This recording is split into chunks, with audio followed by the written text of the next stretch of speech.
So hello hi students, welcome back. आज की class में हम बच्चों करने जा रहे हैं सीबीएसई लास्ट ईयर का एक पेपर। तो चलिए स्टार्ट करते हैं हम इस पेपर को। सबसे पहला हमारा आता है सेक्शन ए। सेक्शन ए में हम देख पा रहे हैं सवाल नंबर 1 से 18 तक एमसीक्यू टाइप प्रॉब्लम से। तो देखिए पहला सवाल आपका क्या कह रहा है कि आपको एक ऐसा कंपाउंड बताना है जो कि फिनॉल से ज्यादा एसिडिक होता हो। तो बच्चों जो फिनॉल का एसिडिक स्ट्रेंथ होता है वो आपको पता है डायरेक्टली प्रोपोर्शनल होगा -I के एंड इनवर्सली प्रोपोर्शनल होता है +I के। तो जहां पे भी -I ग्रुप आ जाएगा वहां पर एसिडिक स्ट्रेंथ जो होगी वो ज्यादा हो जाएगी। तो आप देख पा रहे होंगे ऑर्थो नाइट्रोफिनॉल नाइट्रो ग्रुप एक -I ग्रुप होता है। -I ग्रुप होने के कारण से इसका एसिडिक स्ट्रेंथ हमारा क्या हो जाएगा, ज्यादा हो जाएगा। तो सवाल number 1 correct answer is a, यानी कि ए। आओ कभी हवेली पे।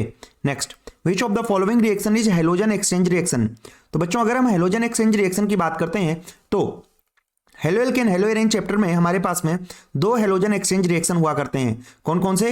एक हुआ करता है फिंकलस्टीन, ठीक है, एक रिएक्शन होता है फिंकलस्टीन और एक रिएक्शन हमारा होता है स्वार्ट्ज रिएक्शन। तो आपको यहां पर बताना है कि कौन सा हेलोजन एक्सचेंज रिएक्शन है। तो आप देख पा रहे होंगे जो ऑप्शन नंबर बी है इसमें RX + NaI ड्राई एसीटोन की प्रेजेंस में RI बन रहा है। इसका मतलब ये फिंकलस्टीन रिएक्शन है। जो फिंकलस्टीन होता है that is for iodine and जो स्वार्ट्ज होता है वो किसके लिए होता है, फ्लोरीन के लिए होता है। बिल्कुल सेम टू सेम इसी टाइप के आपको सवाल मिलने वाले हैं। आपके जो 27 फरवरी को पेपर होने जा रहा है केमिस्ट्री का, उसमें बिल्कुल सिमिलर पैटर्न पे आपको सवाल मिलेंगे। सेम यही लेवल रहने वाला है पेपर का। The most common oxidation state of all lanthanoids. जितने भी हमारे लेंथेनॉइड होते हैं वो सारे +3 ऑक्सीडेशन स्टेट दिखाते हैं। कॉमन ऑक्सीडेशन स्टेट कितना होता है, +3। हाँ, लेकिन एक और बात है, यहाँ पर 2 ऐसे एलिमेंट है जिनका आपको ऑक्सीडेशन नंबर बहुत अच्छी तरीके से पता होना चाहिए जो +3 के अलावा होते हैं। एक सीरियम होता है जो कि +4 होता है एंड एक यूरोपियम होता है जिसका कि कितना होता है, +2 होता है। चलिए अगले सवाल की ओर चलते हैं। सवाल number 4, a reaction follows second order kinetics. How is the rate of reaction affected if concentration of reactant is reduced to half. यानी कि एक रिएक्शन है कोई, कौन से ऑर्डर काइनेटिक्स को फॉलो कर रहा है, सेकंड ऑर्डर को, यानी R बराबर इस रिएक्शन के लिए क्या है कि A⁴ है। आपसे पूछा हुआ है कि इस रिएक्शन की रेट को क्या होगा अगर हमने A के कॉन्सेंट्रेशन को क्या कर दिया, आधा कर दिया है। तो आज की डेट में A नहीं रहा, क्या हो गया, A/2 हो गया, यानी A/2 हो गया। तो जो नया रेट होगा बच्चों वो कितना हो जाएगा, पुराने रेट का 1/4 टाइम्स हो जाएगा। So 1/4 of the original value, यानी C for Chaman Bahadur is the right answer. Next, suppose we have solution of 2 electrolyte X and Y and इनको हमने डाइल्यूट कर लिया। Molar conductivity X increases 25 times and Y increases 1.5 times. Which one is a stronger electrolyte. तो देखिए होता क्या है, यहाँ पर आपको स्ट्रॉन्ग इलेक्ट्रोलाइट और वीक इलेक्ट्रोलाइट का ग्राफ पता होना चाहिए। स्ट्रॉन्ग इलेक्ट्रोलाइट और versus weak electrolyte λm versus √c में आपने ऐसा ग्राफ पढ़ा हुआ है। तो जिसमें 1.5 गुना होता है वो हमारा कौन हो जाता है, स्ट्रॉन्ग इलेक्ट्रोलाइट हो जाता है, लीनियर बिहेवियर को फॉलो करता है। So which one is strong electrolyte, 5 का हमारा B for Baahubali is the right answer. Strong versus weak λm versus √c का ग्राफ बहुत ही इंपॉर्टेंट ग्राफ है। आपके इस साल के बोर्ड के पेपर में आने के बहुत ज्यादा चांसेस हैं इस ग्राफ के, क्योंकि मैं देख रहा हूं पिछले कुछ सालों से ये वाला सवाल पूछा जा रहा है X एंड Y वाला, ठीक है, ग्राफ नहीं पूछ रहे हैं। तो इस बार ग्राफ के आने के चांस बहुत ही ज्यादा बन रहे हैं।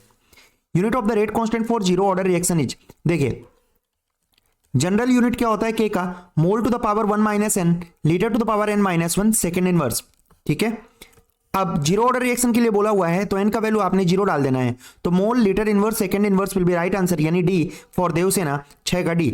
7, 3 compounds are given below the correct decreasing order of basic strength. होता क्या है भैया, जो अमाइंस की बेसिक स्ट्रेंथ होती है वो डायरेक्टली प्रोपोर्शनल +I के एंड इनवर्सली प्रोपोर्शनल -I के। ग्रुप आपको पता होना चाहिए, यहां पर -I ग्रुप लगा हुआ है, यहां पर +I लगा हुआ है, यहां पर कोई ग्रुप नहीं लगा हुआ है। तो इसका मतलब जहां -I है वहां सबसे कम हो जाएगा, सबसे कम 1 नंबर ऑप्शन पे होगा। एक कहां पर कम है, यहां पर कम है और यहां पर कम है। तो इसका मतलब A अभी में से कोई एक आंसर होने वाला है।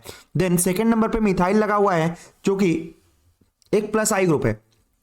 So correct answer will B 7th का A, ठीक है। आओ कभी हवेली पर। चलिए सवाल नंबर 8 की ओर चलते हैं। Which type of isomerism is shown by the complexes. यहां पर आप देखिए एक बार सल्फेट अंदर चला गया और Br बाहर आ गया, यानी कि हुआ क्या कि Br जो है आज की डेट में काउंटर आयन की तरह काम कर रहा है और सल्फेट जो है अब लिगेंड की तरह काम करने लग गया है। तो ये कौन से आइसोमर्स हुआ करते हैं, हमारे आयोनाइजेशन आइसोमर्स हुआ करते हैं, जहां पर लिगेंड और काउंटर आयन के बीच में खेल चलता है। कभी लिगेंड अंदर काउंटर आयन बाहर, ठीक है, लिगेंड बन जाए काउंटर आयन बन जाए लिगेंड, ऐसे आइसोमेरिज्म को आयनाइजेशन बोलते हैं। लिंकेज में क्या हुआ करता है, लिंकेज में हमारे पास में एम्बिडेंटेट जब लिगेंड आ जाते हैं वहां पर लिंकेज आइसोमेरिज्म होता है। सॉल्वेट में पानी आ जाता है, ठीक है, H2O molecule. And optical isomers की अगर हम बात करें तो dextro and laevo mirror images non super imposable वाला ये आइसोमर हुआ करता है, ठीक। सवाल नंबर 9 की ओर चलते हैं। What is the major product of given reaction? देखिए ग्रिग्नार्ड रिएजेंट के साथ में हमने रिएक्शन कराया है किसका? HCHO का। तो अगर हम इस रिएक्शन को देखें तो हमने लिया क्या? HCHO, और इसका रिएक्शन हमने किसके साथ करा दिया? CH3MgI के साथ में। प्लस माइनस का अगर आपको खेल आता है, इस रिएक्शन को खेलने में आपको बड़ा ही आनंद आने वाला है। ऑक्सीजन के ऊपर माइनस होगा, कार्बन के ऊपर प्लस होगा, CH3 के ऊपर माइनस होगा, Mg के ऊपर प्लस होगा। ठीक है भैया, O के पास में कौन आ जाएगा? MgI, और C के पास कौन आ जाएगा? CH3। कहने का मतलब कुछ ऐसा बनने वाला है, HCOMgI, देन कार्बन के पास में CH3 लगाइए और यहां पर हाइड्रोजन तो रहेगा ही। देन हमने इसका पानी के साथ में रिएक्शन करा दिया है, पानी यहां पर MgOHI बन के बाहर निकल जाएगा, यानी इथेनॉल के तौर पर हमारा प्रोडक्ट बन जाएगा। So product will be ethanol. Ethanol कौन है? C for Chaman Bahadur is the right answer. Next सवाल number 10, pentan 2-on and pentan 3-on can be distinguished by. तो अगर हम बात करें पेंटेन 2-on की, और प्यारे बच्चों अगर अब तक आपने चैनल को सब्सक्राइब नहीं किया है, चैनल को जरूर सब्सक्राइब कर दें, वीडियो को लाइक कर दें और पूरे जगह फैला दें। ठीक है, CH3 CO CH2 CH3, ये आपका पेंटेन 2-on है। एंड पेंटेन 3-on के अंदर क्या आ जाएगा? CH3 CH2 CO CH2 1 2 3 4 CH3। ठीक है, अब आप देखिए यहां पर क्या है, इसके पास में मिथाइल ग्रुप है, इसके पास में इथाइल ग्रुप है। मिथाइल ग्रुप है अगर, तो इसका मतलब ये आइडोफॉर्म टेस्ट दे देगा, राइट? आइडोफॉर्म टेस्ट दे देगा, इसका मतलब किससे हम डिस्टिंग्विश कर पाएंगे? आइडोफॉर्म टेस्ट से इसको डिस्टिंग्विश कर पाएंगे। बनता क्या है आइडोफॉर्म में? आइडोफॉर्म टेस्ट के अंदर कोने में येलो पीपीटी बनता है। किसका येलो पीपीटी? CHI3 का। वही कंपाउंड दिखाते हैं जिनके पास में कौन सा ग्रुप होगा? मिथाइल ग्रुप होगा। चलिए सवाल number 11, Hoffmann bromide degradation reaction is given by. Hoffmann bromide degradation यानी हैप्पी बर्थडे रिएक्शन की बात चल रही है यहाँ पर। हैप्पी बर्थडे रिएक्शन में क्या लिया करते हैं? देखो नाम में ही सब कुछ रखा हुआ है। हॉफमैन तो भाई देने वाले साइंटिस्ट का नाम है जिसने इस रिएक्शन को दिया है। ब्रोमाइड का मतलब है Br2 के साथ में रिएक्शन कराते हैं। ठीक है, डिग्रेडेशन यानी एक कार्बन कम हुआ करता है। तो किसका रिएक्शन कराते हैं? अमाइड का। देखो ब्रोमामाइड, अमाइड छिपा है ना, अमाइड। तो इसका मतलब क्या हो जाएगा? Correct answer D, CH3 CH2 CO NH2। I hope यहां तक आपको किसी भी सवाल में कोई भी समस्या नहीं होगी। सवाल नंबर 12 की ओर चलते हैं। Given below the decomposition of H2O2 in alkaline medium is given. ठीक है, 2 स्टेप के अंदर रिएक्शन हो रहा है, एक स्लो है और एक फास्ट है। आपसे क्या पूछा हुआ है? Molecularity of step 1 and 2 is. देखिए मॉलिक्यूलरिटी का क्या मतलब होता है? Total number of moles of reacting species जो कि किसी भी केमिकल रिएक्शन में होते हैं। तो अगर आप स्टेप 1 में बात करें तो कितने मोल्स हैं? 1 मोल H2O2 1 मोल I-। स्टेप 2 में 1 मोल H2O2 1 मोल I-। कितने मोल हो गए? 2 मोल हो गए, यानी दोनों ही रिएक्शन की मॉलिक्यूलरिटी कितनी हो जाएगी? 2 हो जाएगी। ठीक है, 2 हो जाएगी। सवाल नंबर 13 की ओर चलते हैं। Oxidation state of CMA in the given complexes. भैया जिसका निकालना है उसको X मान लेंगे। ठीक है, बोले सर याद दिला दिया आज X की, कोई बात नहीं। NH3 0, H2O 0, Cl -1 यानी -3 बराबर 0। X इक्वल्स टू कितना जाएगा? +3। ठीक है, कभी कभी याद कर लेना चाहिए। यहां पर जैसे आपको X का वैल्यू कितना मिल गया? 3 मिल गया। Next, a galvanic cell behaves as an electrolytic cell. बच्चों एक गैल्वेनिक सेल इलेक्ट्रोलाइटिक की तरह तब बिहेव करता है जब हम उसमें एक्सटर्नल वोल्टेज जो होता है वो EMF ऑफ सेल से ज्यादा अप्लाई कर देते हैं, यानी ऑप्शन नंबर D। जब E सेल 0 हो जाता है तब तो भैया क्या होगा? इक्विलिब्रियम की कंडीशन हो जाती है। ठीक है, तो E external greater than E cell. 1.1 volt galvanic cell होता है। अगर हम इसमें एक्सटर्नल वोल्टेज 1.1 से ज्यादा लगा देते हैं तो वही गैल्वेनिक सेल हमारा इलेक्ट्रोलाइटिक सेल की तरह बिहेव करने लग जाता है। ठीक है, तो ये हमारे हुए सवाल नंबर 14। जो MCQ हैं वो पूरे होते हैं। अब हम एसर्शन रीजन की ओर चलते हैं। तो 4 एसर्शन रीजन है हमारे। सवाल नंबर 15 की ओर चलते हैं। इन सवालों को आपको बहुत ही ध्यान से करना होता है, गलती होने के चांस यहां पर सबसे ज्यादा होते हैं।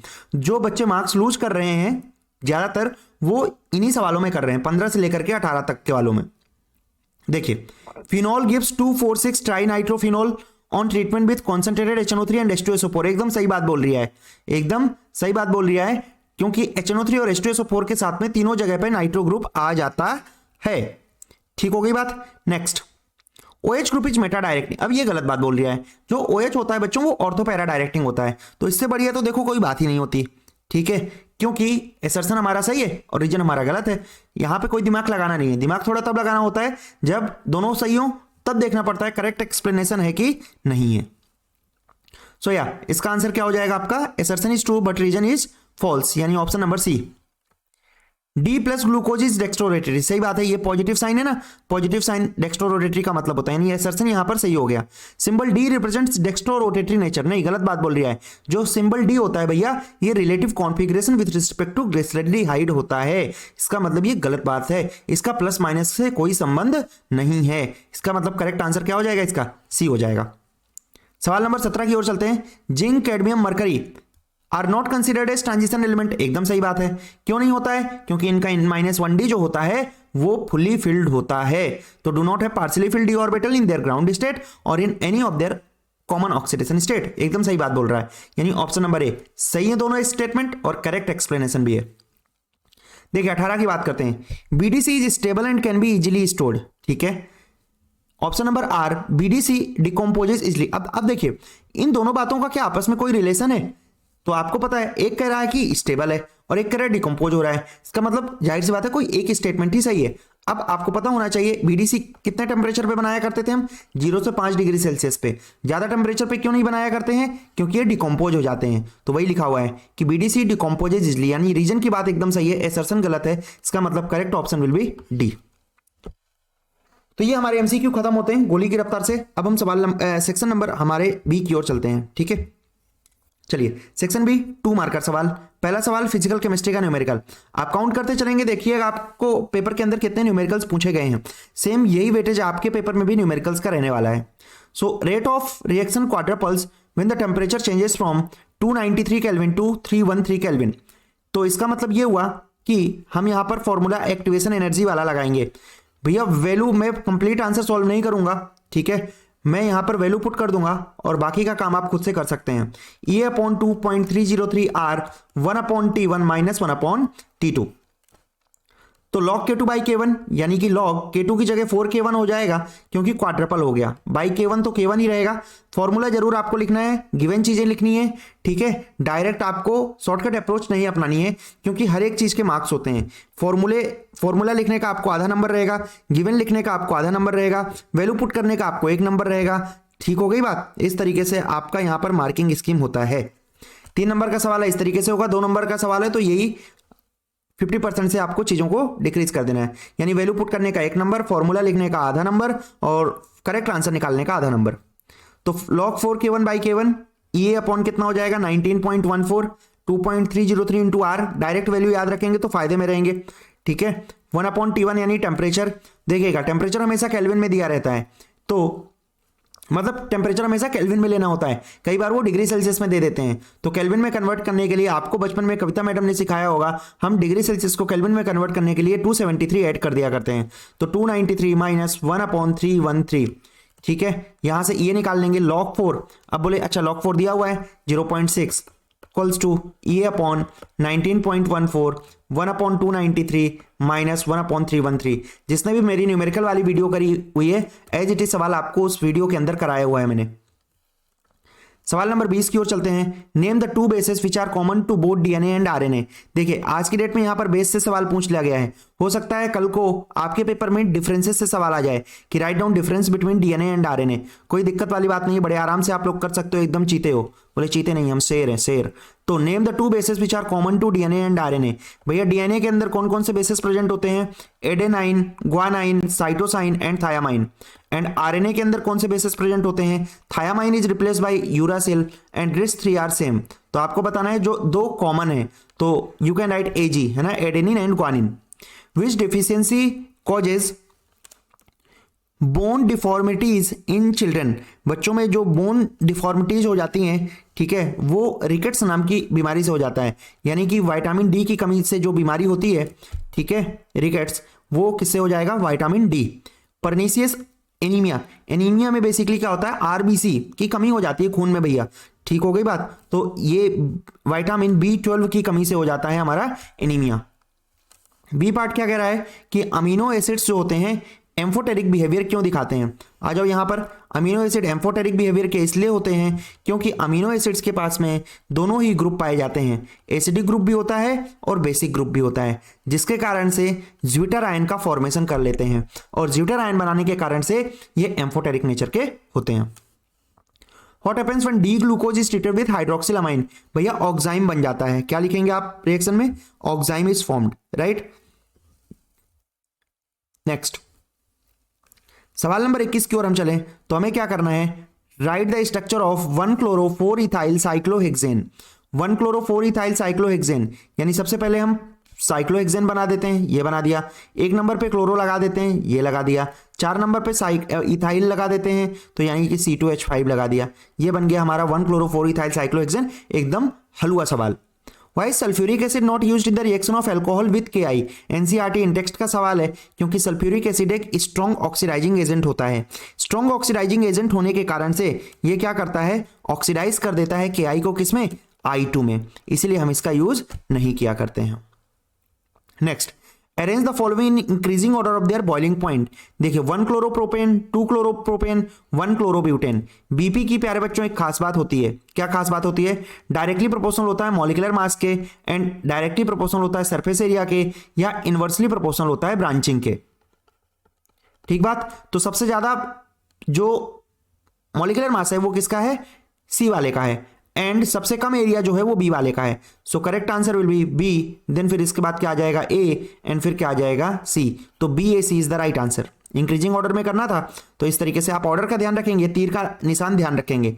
ठीक हो गई बात। यहां पर कई बार इंक्रीजिंग बोला होता है, आप डिक्रीजिंग लगा के चले आते हैं।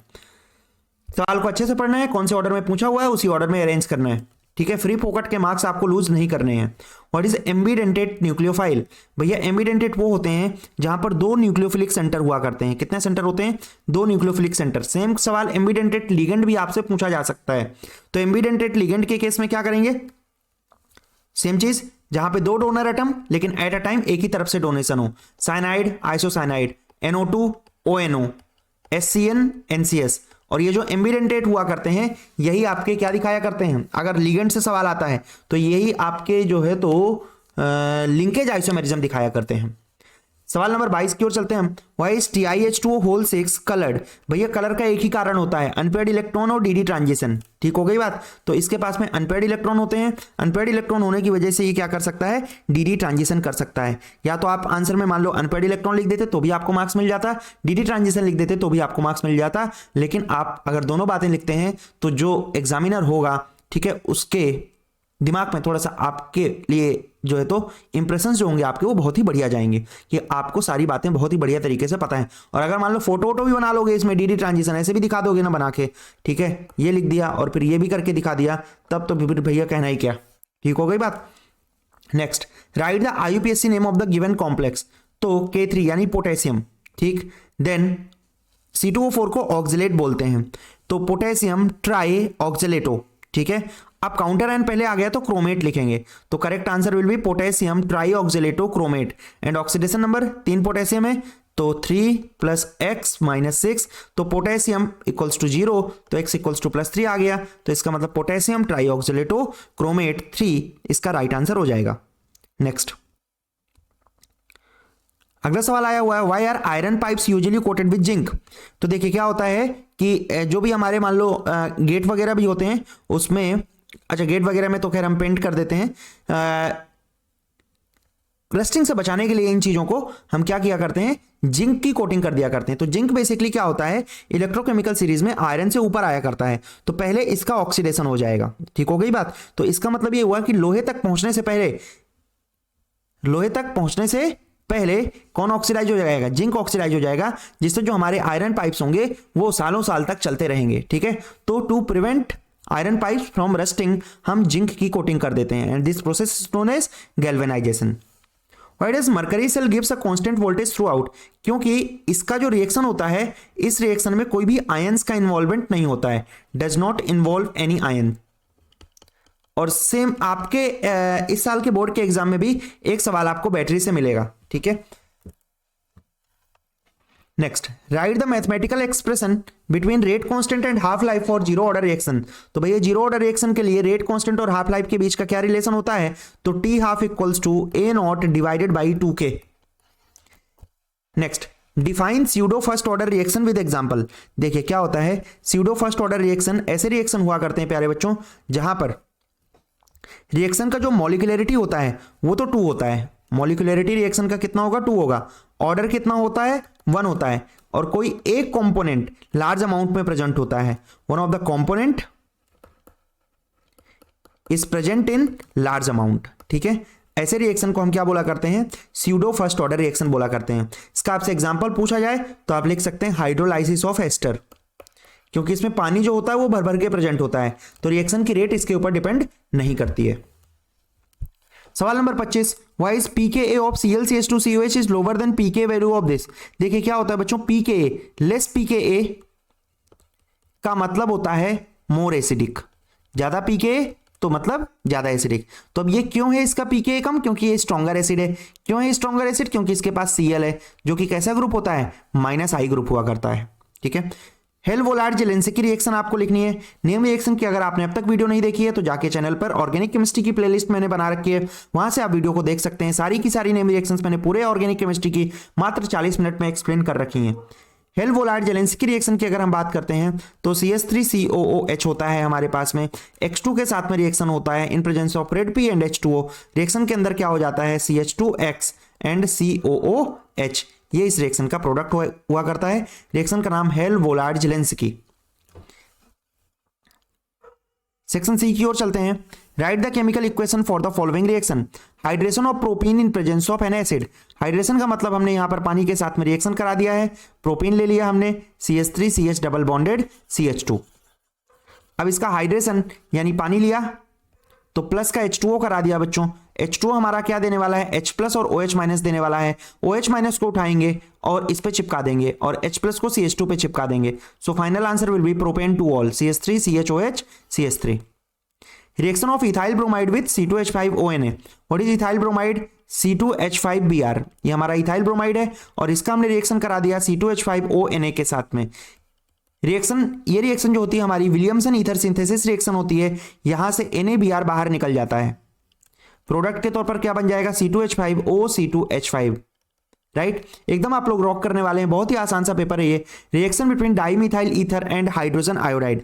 अब बोले भैया ये डाइमिथाइल ईथर क्या है, डाइमिथाइल ईथर की अगर हम बात करें तो CH3OCH3 है, CH3OCH3, और हमने इसका रिएक्शन कराया HI के साथ में, हाय, तो क्या होने वाला है, CH3OH बाहर निकल जाएगा और CH3I बन जाएगा। राइट, तो ये हुआ हमारा सवाल नंबर 26। चलिए सवाल नंबर 27 की ओर हम चलते हैं। सवाल नंबर जो 27 है हमारा, उसमें using VBT, same to same आपके पेपर में भी एक ऐसा ही सवाल आने वाला है जिसमें कि 3 पार्ट रहेंगे और आपको क्या क्या बताना होगा, hybridisation, magnetic nature, low spin, high spin, inner orbital, outer orbital और मैग्नेटिक मोमेंट। तो कंपाउंड है हमारा CONH3 वैसे तो कोऑर्डिनेशन कंपाउंड में मैंने आपको सेम सवाल कराया हुआ है जो जब मैंने कोऑर्डिनेशन कंपाउंड्स के सवाल कराए थे आपको। तो x इक्वल्स टू कितना हो जाएगा यहाँ पर +3। कोबाल्ट का एटॉमिक नंबर देखो दे के रखते हैं, कितना दिया हुआ है 27 अगर एटॉमिक नंबर है तो बच्चा जानता है इसका कॉन्फ़िगरेशन क्या होता है, 4s2 3d7। पाकिस्तान का बच्चा भी जानता है भैया कोबाल्ट का कॉन्फ़िगरेशन क्या होता है। आप तो भी कहां के हो, हिंदुस्तान के हो। कोबाल्ट +3 कितना, आर्गन, +3 का मतलब है 3 इलेक्ट्रॉन बाहर निकाल लेने हैं, 2 इलेक्ट्रॉन यहां से, 1 इलेक्ट्रॉन यहां से, तो इसका मतलब क्या हो जाएगा 3d6 बना देंगे। राइट, 1 2 3 4 5 6 देन 4s और फिर इसके बाद 4p। इसके साथ बॉन्ड बनाने के लिए अमोनिया आना चाहता है। अमोनिया एक स्ट्रॉन्ग फील्ड लिगेंड है, यानी पेयरिंग हो जाएगी। पेयरिंग होने के बाद क्या होंगे कि अमोनिया कहां पर आ जाएंगे, 2 अमोनिया हमारे आ जाएंगे डी में। ठीक है, ये यहां चला गया, ये यहां चला गया, 6 थे ना। राइट, तो हमने क्या किया, एक को यहां पर भेज दिया और एक को यहां पर भेज दिया। ठीक है, तो ये 6 हो गए। अब D2 फिर S में आ जाएगा और P में कितने आ जाएंगे, 3 आ जाएंगे। तो इसका मतलब इसका हाइब्रिडाइजेशन क्या हो जाएगा, D2sp3। प्यारे बच्चों अगर D2sp3 हाइब्रिडाइजेशन है तो इनर ऑर्बिटल होता है और लो स्पिन होता है, तो लो स्पिन हो जाएगा। मैग्नेटिक बिहेवियर, सारे इलेक्ट्रॉन पेयर्ड हो गए तो magnetic behaviour will be diamagnetic. अगर आपको बिल्कुल भी अनपेयर्ड इलेक्ट्रॉन कहीं पे भी दिख जाते तो नेचर क्या हो जाता है इसका, पैरामैग्नेटिक हो जाता। नेक्स्ट आगे चलते हैं हम अगले सवाल की ओर। तो जो हमारा अगला सवाल है वो क्या कह रहा है, find the value of van't Hoff factor for acetic acid in benzene as per the following reaction assuming it complete association. देखिए क्या बोल रहा है कि यहां पर क्या हो रहा है, एसोसिएशन हो रहा है। अगर एसोसिएशन होता है तो अल्फा का फॉर्मूला होता है 1 - I upon 1 - 1 upon n। Right, ये एसोसिएशन के लिए हमारे किसका फॉर्मूला हुआ करता है, अल्फा का फॉर्मूला होता है। तो अल्फा का वैल्यू 1 हो रहा है, 1 - I हो जाएगा, 1 - 1 अपॉन n यानी 1 - आधा हो जाएगा। तो यहां से चकाचक सॉल्व करने पर वेंट ऑफ फैक्टर की वैल्यू कितनी आएगी हमारी 0.5। एक नंबर का सवाल था ये। नेक्स्ट आगे चलते हैं हम सवाल नंबर 28 का बी पार्ट। देखिए तो बी पार्ट की अगर हम बात करें तो क्या दिया हुआ है हमें, osmotic pressure of solution containing this is 0.035 atm at 310 kelvin. इन्होंने देखो टेम्परेचर ऑलरेडी सारे टेम्परेचर इन्होंने मुझे लग रहा है केल्विन में ही दे दिए हैं, तो कोई दिक्कत वाली बात नहीं है, ज्यादा लोड लेना नहीं था। तो पाई इक्वल्स टू हम क्या लगा देंगे CRT, प्रोटीन है तो जाहिर सी बात है वेंट ऑफ फैक्टर आएगा नहीं। पाई हमें दिया हुआ है कितना 0.035 बराबर सी यानी कॉन्सेंट्रेशन यानी given mass by molecular mass into volume of solution in litre. तो 3.5 डिवाइडेड बाय ये गिवन मास हो गया, मोलर मास हम अपने जीवन में निकालना चाहते हैं, ठीक है। वॉल्यूम ऑफ सॉल्यूशन कितना है 0.05 है, आर का वैल्यू कितना हो जाएगा 0.081। देखो आर भी दे रखा है, बस जिसको वैल्यू पुट करनी आती है, ठीक है, थोड़ा बहुत गणित का नॉलेज है, बड़े आराम से इन सवालों को कर सकता है। इनटू टेम्परेचर कितना हो जाएगा 310। यहां से हमें क्या निकालना है, मॉलिक्यूलर मास निकालना है। देखो 3.5 0.035 दिया है, इस हिसाब से वैल्यू दी हुई है कि ये चीजों को आप बड़े आराम से काट सकते हो, 5 से 310 भी कट जाएगा, ठीक है। तो आपको यहां से m का वैल्यू पता लग जाएगा। नेक्स्ट सवाल नंबर 29 की ओर चलते हैं हम। तो सवाल नंबर जो 29 है हमारा वो क्या कह रहा है कि रिडक्शन विथ आयरन स्क्रैप, ठीक है, and HCl is preferred for the preparation of amines from nitro compounds, right. तो देखिए क्या होता है कि नाइट्रो कंपाउंड्स की अगर हम बात करें तो ये वाली रिएक्शन है, ये हुई हमारे नाइट्रो कंपाउंड। अगर हम इसका रिडक्शन कराते हैं तो हम दो रिड्यूसिंग एजेंट का यूज क्या करते हैं, एक तो SN प्लस HCl यूज करते हैं और एक Fe प्लस HCl यूज करते हैं। और यहां पर हमें प्रोडक्ट के तौर पर क्या मिला करता है बच्चों, NH2 मिला करता है। लेकिन ये जो Fe प्लस HCl वाली रिएक्शन है इसको प्रेफर किया जाता है, क्यों, क्योंकि बच्चों क्या होता है यहां पर FeCl2 का फॉर्मेशन होता है एज अ बाई प्रोडक्ट, ठीक है। और ये जो FeCl2 होता है ये हाइड्रोलाइज होकर के क्या देता है हमें, HCl दे दिया करता है। हाइड्रोलाइज होकर हमें क्या दे दिया करता है, HCl दे दिया करता है। और इसीलिए क्या होता है, थोड़ा सा ही अमाउंट हमें चाहिए होता है यहां पर HCl का इस रिएक्शन को इनिशिएट करने के लिए। स्मॉल अमाउंट ऑफ HCl में रिएक्शन जो है वो आगे बढ़ जाएगी और रिएक्शन चलती रहेगी। क्यों, क्योंकि ऑलरेडी FeCl2 हाइड्रोलाइज होकर हमें क्या देता रहेगा, HCl देता रहेगा। तो जीवन में कोई भी समस्याएं यहां पर नहीं आएंगी। अगला सवाल देखिए क्या है, lower aliphatic amines are soluble in water. Lower aliphatic इसलिए सॉल्युबल होते हैं क्योंकि ये बड़े आराम से पानी के साथ में हाइड्रोजन बॉन्डिंग कर सकते हैं। जैसे जैसे नंबर ऑफ कार्बन चेन बढ़ता जाएगा हाइड्रोजन बॉन्डिंग कम होता जाएगा, ठीक हो गई बात, और सॉल्युबिलिटी भी कम होती चली जाएगी। Next pyridine.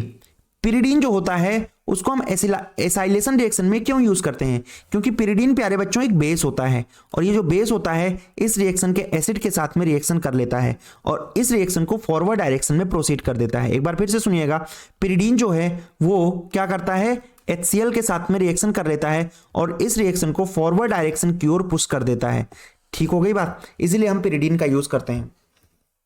सवाल नंबर डी, वेरी फेमस सवाल, although amino group is OP directing, लेकिन यहां पर सिग्निफिकेंट अमाउंट ऑफ मेटा बना करते हैं क्योंकि जो NH2 ग्रुप होता है वो एसिडिक मीडियम में कौन सा आयन बना लिया करता है, एनिलीनियम आयन, और ये एनिलीनियम आयन ही आपका किस नेचर का होगा, मेटा डायरेक्टिंग नेचर का होगा, राइट। चलिए सवाल नंबर 30 की ओर चलते हैं हम। सवाल नंबर 30 हमारा क्या कह रहा है कि why do tertiary alkyl halide undergo SN1 reaction faster rate, क्योंकि यहां पर 3 डिग्री कार्बोकैटायन सबसे ज्यादा स्टेबल हुआ करता है, ठीक हो गई बात। Then define इनैंसियोमर्स। इनैंसियोमर्स क्या हुआ करते हैं, इनैंसियोमर्स बेसिकली ऑप्टिकल आइसोमर्स होते हैं जो कि नॉन सुपर इंपोजिबल मिरर इमेज बनाया करते हैं। क्लोरोफॉर्म को डार्क कलर्ड बॉटल में क्यों भरा जाता है, अगर नहीं भरेंगे ना भैया तो ये फॉस्जीन नाम की एक बहुत ही पॉइजनस गैस बना लेगा जिससे जीवन में समस्याएं आ जाएंगी। नेक्स्ट ये 30 का ही और पार्ट है, what is the major product form during dehydrogenation of two bromopentane. तो 2-ब्रोमोपेंटेन का अगर आप स्ट्रक्चर देखें तो यहां पर CHBr आ जाएगा, then CH2, then CH2, then CH3। इसका डीहाइड्रोहेलोजिनेशन करा दिया, Br यहां से हटा दीजिए, हाइड्रोजन यहां से हटा दीजिए, प्रोडक्ट के तौर पर क्या बना दीजिए, पेंट-2-इन। ये इस रिएक्शन का फाइनल प्रोडक्ट हो जाएगा। Which would undergo SN2 reaction at faster rate. तो अगर हम SN2 रिएक्टिविटी की बात करें तो सबसे ज्यादा 1 डिग्री पे, फिर 2 डिग्री पे, फिर 3 डिग्री पे। और अगर हम SN1 की बात करते हैं तो 321 इसका ऑर्डर होता है, सबसे ज्यादा 3, फिर 2, फिर 1। तो यहां पे 1 डिग्री पहचान लो कौन सा है, उसी में SN2 रिएक्टिविटी फास्टर हो जाएगी। सो ऑप्शन नंबर 1, क्योंकि ये प्राइमरी अल्काइल हैलाइड है। Why is chlorobenzene less reactive towards nucleophilic substitution reaction? 3 कारण आपको बताए गए थे। सबसे पहला कारण क्या होता है कि पार्शियल डबल बॉन्ड कैरेक्टर आ जाता है, जिससे इसको ब्रेक करना डिफिकल्ट हो जाता है। दूसरी बात, बॉन्ड लेंथ छोटी हो जाती है, इसी कारण से इसका डायपोल मोमेंट भी कम हुआ करता है, बॉन्ड लेंथ स्मॉल हो जाती है। और साथ के साथ ही तीसरा कारण इसमें होता है कि जब न्यूक्लियोफाइल आता है ना, तो ये बेंजीन रिंग से क्या करता है, रिपल्सन फील करता है। इस कारण से न्यूक्लियोफिलिक सब्स्टिट्यूशन रिएक्शन काफी डिफिकल्टी से दिखाते हैं। चलिए प्यारे बच्चों, केस स्टडी की ओर हम चलते हैं। सवाल नंबर हमारा 31 सेक्शन डी की ओर हम आ चुके हैं, और मुझे लग रहा है कि हमें इस पेपर को स्टार्ट किए हुए मात्र कितना मिनट हुआ होगा, 35 से 40 मिनट हुए होंगे। तो देखिए, कहानी पढ़ने की कोई जरूरत नहीं है, आप बड़े आराम से इन सारे सवालों के आंसर को दे सकते हैं। Name the linkage which connect monosaccharide unit in polysaccharide. बच्चा जानता है, नॉर्थ कोरिया का बच्चा भी जानता है कि भैया यहां पर कौन सा लिंकेज होगा, ग्लाइकोसिडिक लिंकेज होगा, right. Carbohydrates are classified on the basis of behavior of hydrolysis. Write the hydrolysis product of sucrose. भैया alpha D glucose and beta D fructose, alpha D plus का glucose and beta D minus का fructose. Next, write two differences between amylose and amylopectin. देखिए class के अंदर मैंने आपको इसको याद कराया था, अमाइलोज स्पेलिंग छोटा है, कम अमाउंट में प्रेजेंट होता है, 15 से 20%। अमाइलोपेक्टिन स्पेलिंग बड़ा है, ठीक है, याद करने का तरीका था, आप जीवन में भूले नहीं। 80 से लेकर के कितना हो जाएगा, 85% हो जाएगा, ठीक है। नेक्स्ट, अमाइलोज पानी में सॉल्युबल होता है, अमाइलोपेक्टिन पानी में इनसॉल्युबल होता है। अमाइलोज जाहिर सी बात है कम अमाउंट में है, ब्रांचिंग नहीं होती है, अमाइलोपेक्टिन में ब्रांचिंग होती है। नेक्स्ट, आपसे पूछा हुआ है व्हाट आर रिड्यूसिंग शुगर। भैया रिड्यूसिंग शुगर वो होते हैं जो टॉलेंस या फेलिंग्स को क्या कर दें, रिड्यूस कर दें। सुक्रोज डेक्स्ट्रो रोटेटरी होता है, लेकिन मिक्सर क्यों लीवो रोटेटरी होता है, यही आपसे इनवर्ट शुगर से के नाम से ये डेफिनेशन पूछी जा सकती है आपके पेपर में, डिफाइन इनवर्ट शुगर। तो देखिए क्या होता है, सुक्रोज जो होता है हाइड्रोलाइसिस के बाद अल्फा डी ग्लूकोज और बीटा डी फ्रक्टोज देता है। लेकिन क्या होता है, अल्फा डी ग्लूकोज तो डेक्स्ट्रो रोटेटरी होता है, लेकिन beta D fructose laevo rotatory होता है, और इसका लीवो रोटेशन जो होता है वो डेक्स्ट्रो रोटेशन से क्या हुआ करता है, ज्यादा हुआ करता है, जिस कारण से हमारा जो सुक्रोज होता है, ठीक है, वो पहले तो डेक्स्ट्रो रोटेटरी, लेकिन हाइड्रोलाइसिस के बाद क्या बन जाता है, लीवो रोटेटरी बन जाता है, राइट। नेक्स्ट, अब हमने क्या मिलाया है, अगली केस स्टडी है, 20 ml लिक्विड ए लिया है और 20 ml हमने लिक्विड बी का लिया है। Volume of the resulting mixture जो है वो 40 ml से कम आ गया, तो इसका मतलब ये कौन सा डेविएशन हो जाएगा, ये हमारा नेगेटिव डेविएशन हो जाएगा। अगर पॉजिटिव होता ना तो 40 से थोड़ा सा ज्यादा आ जाता। सवाल नंबर बी की अगर हम बात करें तो हमसे क्या पूछा हुआ है, which of the following will show positive deviation from Raoult's law. तो भैया पॉजिटिव डेविएशन राउल्ट्स लॉ से कौन हो जाएंगे, एक तो कार्बन डाइसल्फाइड और एसीटोन हो जाएगा, और एक इथेनॉल और एसीटोन हो जाएगा, ठीक है। पॉजिटिव डेविएशन और नेगेटिव डेविएशन के आप एग्जाम्पल बहुत ही अच्छे तरीके से याद कर लीजिएगा, एमसीक्यू के फॉर्म पे पूछे जाने के चांस बहुत ही ज्यादा है। Next, vapour pressure of solution of glucose in water is 750 mmHg, calculate the mole fraction. तो P1 बराबर P1 नॉट 1 का I1 के ऊपर यह सवाल आपसे पूछा हुआ है, ठीक है। प्योर वाटर दिया हुआ है, यहां पर 750 हो जाएगा, P1 नॉट हमारा कितना हो जाएगा, P1 नॉट हमारा हो जाएगा भैया 760 इंटू का I1। तो अगर हम I1 की बात करें तो ये हो जाएगा 750 डिवाइडेड बाई 760, और I2 हमसे पूछा हुआ है, इसका मतलब 1 माइनस 75/76, राइट। तो ये हमारा मोल फ्रैक्शन हो जाएगा किसका, सॉल्यूट का। The boiling point of solution increases when 1 mole of NaCl is added to 1 liter of water, while on addition of 1 mole of methanol to 1 liter of water it decreases its boiling point. Explain the above observation. तो देखिए क्या होता है, जो NaCl है हमारा वो non volatile solute होता है, ठीक है। इसका मतलब नॉन वोलेटाइल सॉल्यूट होने के कारण से बॉइलिंग पॉइंट में हमें क्या देखने को मिल जाता है, एलिवेशन देखने को मिल जाता है, ठीक है। और जो मिथेनॉल हुआ करता है हमारा वो वोलेटाइल सॉल्यूट हुआ करता है, वोलेटाइल सॉल्यूट होने की वजह से जो इसका बॉइलिंग पॉइंट होता है वो डिक्रीज हो जाया करता है। वेरी इंपॉर्टेंट सवाल, कॉन्सेप्चुअल सवाल है ये। तो बॉइलिंग पॉइंट का बढ़ना, इसका मतलब क्या है, ये नॉन वोलेटाइल सॉल्यूट है, और उसमें घट क्यों जाता है, क्योंकि जो मिथेनॉल होता है वो हमारा नॉन वोलेटाइल लिक्विड हुआ करता है। नॉन वोलेटाइल लिक्विड होने की वजह से क्या करता है, ये वेपर प्रेशर को इंक्रीज कर देता है सॉल्यूशन के, इसलिए बॉइलिंग पॉइंट क्या हो जाता है, डिक्रीज हो जाता है। चलिए सेक्शन ई की ओर अब हम चलते हैं। A cell and its EMF is given below.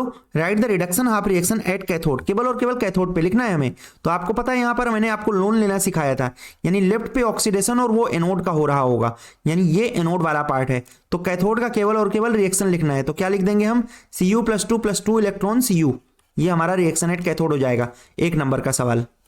How is the standard Gibbs energy is related to equilibrium constant, तो डेल्टा जी नॉट बराबर हुआ करता है -2.303 RT log Kc।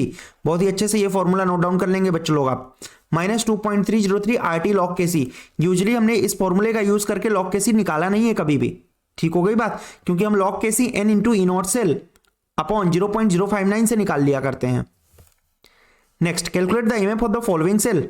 सबसे पहला हम ई नॉट निकाल लेंगे, ई नॉट बड़ी माइनस ई नॉट छोटी। व्हाट इज बड़ी, 0.34, व्हाट इज छोटी, 2.37। तो यहां से हमारा ई नॉट सेल का वैल्यू आ जाएगा, ठीक हो गई बात। तो ई नॉट सेल हमारा आ जाएगा कितना, 2.71 वोल्ट। अब हम रिएक्शन लिख लेंगे, mg चेंजिंग इनटू mg+2, और कितने इलेक्ट्रॉन प्लस के, 2 इलेक्ट्रॉन। Cu वाले का रिएक्शन हो जाएगा Cu+2 प्लस Cu, प्रोडक्ट में कितना हो जाएगा, Cu हो जाएगा। अब हम ई सेल का फॉर्मूला डाल देंगे, ई नॉट सेल यानी 2.71 माइनस 0.059 बाई एन का वैल्यू कितना, 2 log product by reactant, product में mg+2 आ जाएगा। mg+2 का कॉन्सेंट्रेशन कितना है भैया, 10⁻⁻1 डिवाइडेड बाई रिएक्टेंट में Cu+2 आ जाएगा, इसका कॉन्सेंट्रेशन कितना है, 10⁻⁻3। और यहां से हम क्या फाइंड आउट कर लेंगे, EMF of cell find out कर लेंगे। नेक्स्ट हमें क्या बताना है, कोलराउस लॉ क्या होता है। कोलराउस लॉ भैया क्या होता है, लैम्डा नॉट m किसी भी इलेक्ट्रोलाइट का उसके कैटायंस और एनायंस के सम के बराबर हुआ करता है। Molar conductivity eight infinite dilution किसी भी इलेक्ट्रोलाइट का उसके कैटायन और एनायन के सम के बराबर हुआ करता है। Next, how much electricity is required to produce 40 gram aluminium from molten Al2O3। तो भैया Al2O3 में हमारा एल्यूमिनियम +3 ऑक्सीडेशन स्टेट पर है, तो अगर मान लो मैं यहां पर 3 फराडे चार्ज पास करूंगा, कितने फराडे, 3 फराडे, तो मुझे ना 27 ग्राम एल्यूमिनियम मिलेगा, ठीक हो गई बात। अब ध्यान से समझिएगा, 3 फराडे पे कितना मिल रहा है, 27 ग्राम। तो मैं उल्टा भी लिख सकता हूं, 27 ग्राम के लिए मुझे कितना चाहिए होगा, 3 फराडे। तो भैया 1 ग्राम के लिए कितना चाहिए होगा, 1/9 फराडे। तो हमें कितने ग्राम चाहिए, 40 ग्राम चाहिए, तो कितना हो जाएगा, 40/9 फराडे हमें चाहिए होगा। नेक्स्ट, सवाल नंबर 3 की ओर अगर हम चलें तो क्या कह रहा है, लॉग Kc निकालना है। तो भैया देखो, लॉग Kc में सबसे पहले ई नॉट निकाल लेंगे, बड़ी माइनस छोटी। व्हाट इज बड़ी, 0.34, छोटी इज -0.76, बड़ी माइनस छोटी करते हैं 1.1 आ जाएगा। लॉग Kc का फॉर्मूला हो जाता है n E nought cell upon 0.059। यार 3 नंबर लायक तो ये सवाल नहीं है, चलो कोई बात नहीं। तो n का वैल्यू कितना है हमारा, n का वैल्यू है हमारा 2, तो 2 मल्टीप्लाई बाय कितना हो जाएगा ये 1.1 डिवाइडेड बाय 0.059, ठीक हो गई बात। और यहां से हमारा क्या आ जाएगा, लॉग Kc। नेक्स्ट, अगले सवाल की ओर हम चलते हैं। तो पहला सवाल जो है हमारा इसका है, ये रोड मैप का है, और जो रोड मैप है इसमें, और एक में केमिकल टेस्ट हमें पूछा हुआ है, और जो सेकंड है उसमें भी रोड मैप है। चलिए करते हैं इसको। अब compound A undergoes Rosenmund reaction to give compound B with formula C7H6O, ठीक है। फिर क्या बोला हुआ है,